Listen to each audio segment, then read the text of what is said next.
بسم اللہ الرحمن الرحیم شہر رمضان الذی انزل فیہ القرآن ھدی للناس وبینات من الھدی والفرقان۔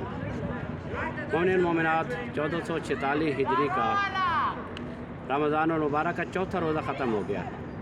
ماہ رمضان المبارک، یہ رمضان کے معنی کیا ہیں؟ اور رمضان کو اکیلے نہیں پڑھنا چاہیے جس طرح ہم کہتے ہیں رمضان، نہیں، ماہ رمضان یہ کہنا چاہیے، کیونکہ رمضان اللہ کے ناموں میں سے ایک نام ہے۔ رمضان کا معنی کیا ہے؟ رمضان کا معنی جلا دینا ہے۔ اچھا، جلا دینا کس چیز کو؟ گناہوں کو۔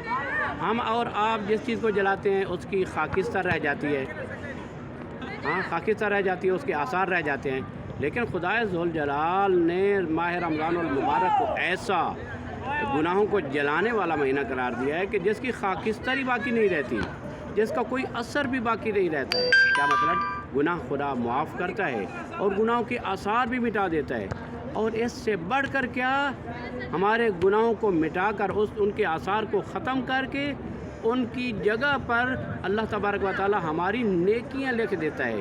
اس سے زیادہ رحیم و کریم کیا کون ہوگا سوائے خدا کے؟ اور کوئی نہیں ہو سکتا۔